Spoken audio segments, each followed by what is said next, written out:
Hello, my name is Frank. Welcome back to my book reviews videos. In this video, we'll be talking about As I Lay Dying by William Faulkner. This book was absolutely delightful to get over. I love this book through and through. This is my first book from Faulkner, and I finished maybe 2 weeks ago or so. I just haven't had time to talk about it. It's currently 9 o'clock recording this video, but I just want to kind of share my excitement and the love of this book that I have.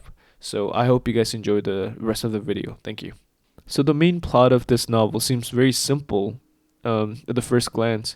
This is basically to take Addie Bundren, who's the matriarch of the family, the husband and the wife, not the husband, the wife and the mother of the Bundren family. And she wants, or her last promise to her husband, Addie Bundren, was that she wanted to be buried in Jefferson, her hometown. The Bundren family taking Addie Bundren back to Jefferson so they could bury her. That is the main plot of the book, but the more you read into it, the more weird and more not so normal they seem to be. In the first few chapters, or the first 30-40 pages, Addie Bundren, the father, makes it very clear that they're a normal family. At least that's what it seems like it. But the more you read into it, the more you realize that they're very far off normal. This book was published in 1930s, I believe, and William Faulkner wrote this book in 6 weeks. Yeah, he wrote this book just in 6 weeks. And that's crazy. The amount of depth that this book has, the fact that he wrote this in less than 2 months is very insane to think about. Because there's so many different narratives and the flow of narration going from one character to another, it's phenomenal. I strongly suggest you guys read this book. As I Lay Dying is told through 15 different narrators. Each of the narration has their own unique style, own tone. This creates multiple confusing, beautiful, just very complex perspective from characters to characters. Before we talk about the plot, I want to give out a quick just descriptions of the Bundren family, and just so it's not as confusing when I'm referring or referencing certain characters throughout the video. So Addie Bundren, she's the mother and the wife of the family. She doesn't talk at all because, well, she's dead. But she does have one chapter in the novel, and that chapter is absolutely devastating, very beautifully written. That chapter kind of shows the emptiness of her marriage and shows the emptiness of her life, and also shows the mental illness that she was kind of battling with and the depression that she was going through after having kids. And that one singular chapter was, I think, probably my favorite chapter in the novel. Addie Bundren, the father and the husband of the Bundren family. He is described to be lazy, very selfish, but he's also very much determined to fulfill his late wife's wishes to, no matter what, take her back to Jefferson so they could bury her. Cash Bundren, the eldest son. He is described to be quiet, detail-orientated, and basically a workhorse. He often kind of puts himself in physical activities like physical labor to drown himself with if he was dealing with any emotional problems or something. He, throughout the whole chapter, 2/3 of his character progression is just how obsessed he was with the coffin. He's the one that made the coffin for his mother as she was dying, and he was very meticulous about the making of the coffin and then the balancing of coffin. It seemed like he was innately focused on something to get his mind off. But I've known a lot of people within my own life that are very focused on one exact thing, say for example a work, to kind of avoid or detach from the bigger more problematic areas of their life. And Cash perfectly describes those type of people in my life. Daryl Bundren. He is the second oldest. He is known to be poetic, perspective. He is one of our most reoccurring narrator. I think he has the most chapter or most narration throughout the novel, and he's also kind of labeled as strange, a little off. Let's just put it that way. Joel Bundren, the third son of the family. He is described to be emotionally distant, a little bit hot-headed, angry, very different from the rest of his family for a specific reason. And he also has this kind of rivalry between Daryl. They just kind of go back and forth throughout the chapters. And he's also very fiercely devoted to his mother, late mother, Addie Bundren. Dewey Dell, she's the only daughter in the family. She's also very distant, but for a very secretive reason. She's hiding a secret from the rest of the family. Nobody really knows about this, but the readers do. She also feels very isolated from her family too, as she's the only woman now after her mom dies, and she feels like nobody really understands her within her own family. Vardamon Bundren, probably my favorite character in this novel, the youngest one in the family. I think he's around 7 at this time, and he is confused, naive, innocent.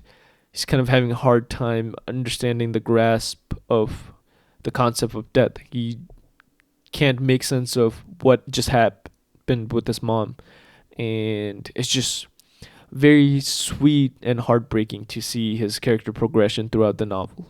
The novel opens up with Cash working on the coffin across the room from Addie, and Addie, she is alive at this point of the novel still, and she can hear the coffin being made right across her room.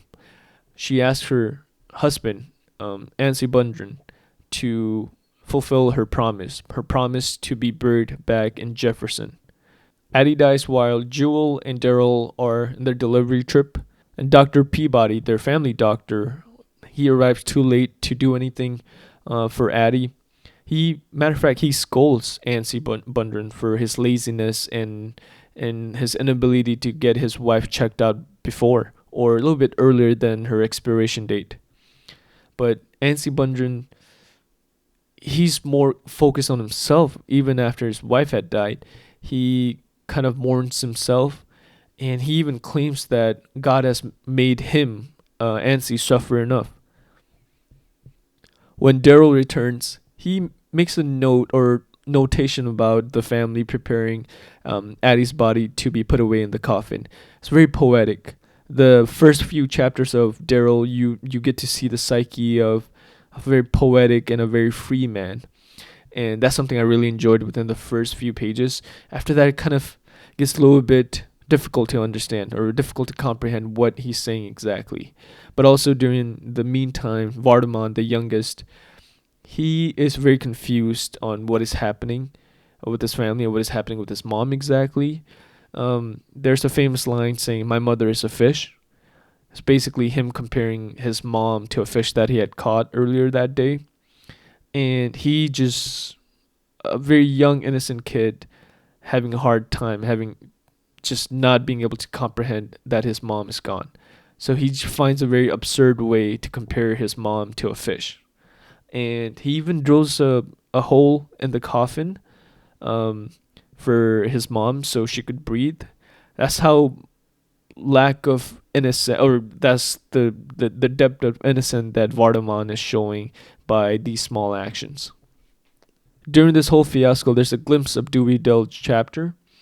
We, as the reader, find out that she is dealing with pregnancy. So she's dealing with pregnancy, and she got pregnant by a farmer, and he gives her $10 to,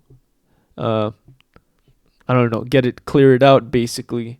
She's the only woman in her family. She feels very secluded, and during the whole time, she just wants to keep this to herself, and just doesn't feel like the rest of her family, her brothers and her dad, doesn't really understand the position that she's in.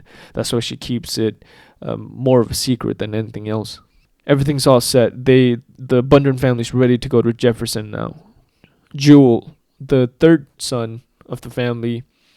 There's a whole fiasco happening on taking the coffin. Uh, there's this very epic scene on balancing the coffin from the Bundren house to the wagon that they're transferring the coffin to the wagon, and it's just a whole fiasco. Cash is doing one thing, Daryl's doing another thing, the father Anstey's doing one thing. It just seems all over the place, and Jewel confidently just grabs the coffin all by himself and picks it up and then takes the coffin to the wagon and then places it onto the wagon. The Bundren family is ready to go. Jewel has his own horse that he's wanting to ride, so he's gonna be a little bit behind the wagon. But Anstey calls Jewel selfish at this exact moment for not going on this trip as a family, but still he lets his son have his own ride as he follows the wagon to Jefferson. The journey continues to Jefferson. On their way to Jefferson, they are stopped by bad weather. They log at one of their friends or like one of the farmers that the family knows, and the farmer kind of make a comment on returning back home because the weather's terrible. The bridge has been swept. Basically, there's no way to kind of get to Jefferson at this point due to the weather. As they're crossing the river, the current grows even stronger, and a floating log just crashes into the wagon and basically destroying the wagon and drowning the mules right away. Cash re-injures his leg. Matter of fact, he breaks his leg again. And the most sadly part is the coffin has been swept away downstream, and the whole family just watches everything kind of implode helplessly. And then our character Jewel jumps off his horse and then just swims downstream and basically saves the coffin. After this event, the family take a pit stop at Motzen, which isn't too far away from Jefferson. That's the main reason they took a pit stop, was Motzen was on their way to Jefferson. This is where Anstey's selfishness comes back again. Instead of going to doctor, getting his son Cash's broken leg fixed, he buys the cement and cements the broken leg by himself, which ends up being a very bad decision and ends up making his Cash's leg even worse. And also during their little timeout in Mudson, Dewey Dell, the daughter, is looking around, trying to find medicine or something from pharmacy to get rid of the baby that she's carrying. And also, keep in mind they at this point that got a new wagon after selling Jewel's horse and after selling some money that Cash was saving and just selling a little bit of extra money from Anstey. They bought a brand new wagon, and then the coffin is still with the wagon. This is it's been 8 days after Addie has been dead, so her body's basically rotting and has a very bad and strong stench. And everybody in Munson, they're kind of complaining the smell that the wagon is carrying around, and they are eventually kind of kicked out of the city as soon as possible. After they're kicked out from Munson, they stay at another farm, another friend that the Bundrens know, and they have the coffin inside a barn, and they're just kind of spending the night basically before they reach Jefferson the following day. So something goes off in Daryl's mind. At this point of in the book, his narration is very vague and very nonsense. Almost seems like he's kind of rambling. Kind of sounds like he's kind of crazy. But basically, he finds a way to set the barn on fire in hopes of basically burning the corpse and burning the coffin away within the barn. Put the misery to an end. But as the barn is back on fire, superhero Jewel comes to life again, and he makes sure all the animals are saved, and he grabs the coffin once again all by himself, and saves the coffin too. This the saving of the coffin from Jewel makes Daryl go hysteric even more. Finally, they reach Jefferson, and the Bundren are able to bury Addie's body, or Addie's coffin. And at that time, Daryl is declared insane by his family and is sent to a mental institution. While in Jefferson, Dewey Dale kind of goes around to another pharmacy to find medicine to help her case. She quickly realizes um, that she's been kind of lied to and been taken advantage of. And this is also the scene of where Vardaman's kind of coming to a realization of the reality of his family, and he, the last chapter of Vardaman's so beautifully written. He goes from, you know, basically talking about how his mom was fish, and how he kind of comes to a realization of um, Daryl just being crazy, and what made him crazy was him, or like the whole family, kind of taking the coffin around for multiple days, and basically that kind of catalyzing or capsulating the craziness or the hysteric reaction from Daryl, and that is beautifully written. Is basically, let me find it real quick. This line is probably one of my favorite lines in the novel. It goes off saying, "My brother's Daryl. He went to Jackson. Jackson is where the mental institution is located at, and that is also where Daryl's being sent." So once again, my brother's Daryl. He went to Jackson on the train. He didn't go on the train to go crazy. He went crazy in our own wagon. Man, that like the the start of Vardaman character when he was comparing the fish to his mom, to kind of capsulating, kind of understanding, comprehending that his brother went crazy on this the journey from home to Jefferson, which was very beautifully written, especially in the last few pages. So this is how the novel ends. Ansi does fulfill the wishes of his wife Addie. He buries Addie, and he also gets a brand new set of teeth, which he wanted in the first two chapters. And he also gets a brand new wife. His new wife is the woman who lent him the shovel that was used to dig a hole for Addie's coffin. So, yep, that is the end of her novel. A reflection on this novel. I absolutely love the characters in this novel, whether it was somebody that had one entry versus somebody that had more than, like six or seven, like Daryl. Um, I would just like to talk about my favorite characters. My first favorite character was Vardaman. He's the youngest, a very innocent and very um, not aware of the concept of death, and you just see him slowly mature from that innocent kid where he's comparing his mom to a fish. In the span of 8 days, he notices, or he has the grasp of his brother going insane because of carrying the dead body of their mother for 8 days. It's very beautifully written from his first entry as a very childlike, very cute kind of entry to his last entry where you know, he no longer feels like a 7-year-old kid. Feels like he is a kid that has experienced death and experienced something very tragic, which he has. So he is my favorite character in this novel. Second favorite character, Dewey Dale, the only most active female narrator, and she's also very beautifully written, as in she is very beautifully written as isolated. You can tell her dad isolates her.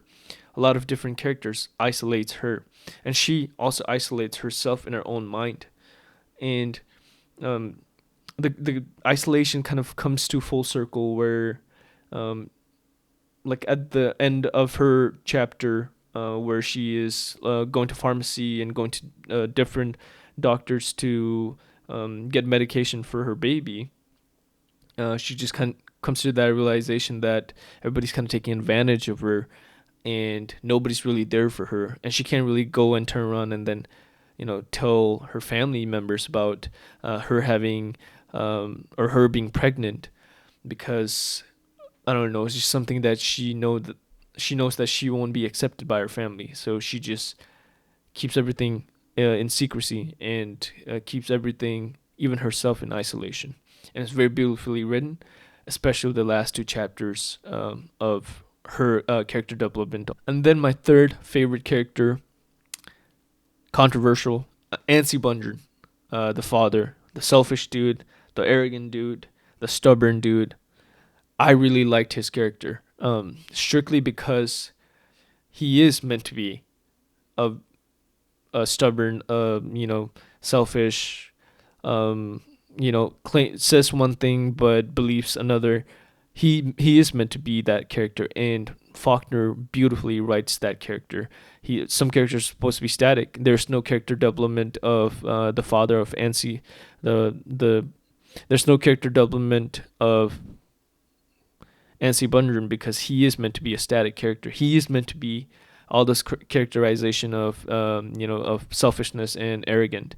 You have the pastor selfishly calling him out, calling him lazy and calling him selfish for not taking care of his family. His own neighbor talks about how Addie, all these bad things happening to him, and he deserved it because he is a bad father, or he is not good at taking care of his family. Even his own daughter and the rest of his family feel some sort of way towards him.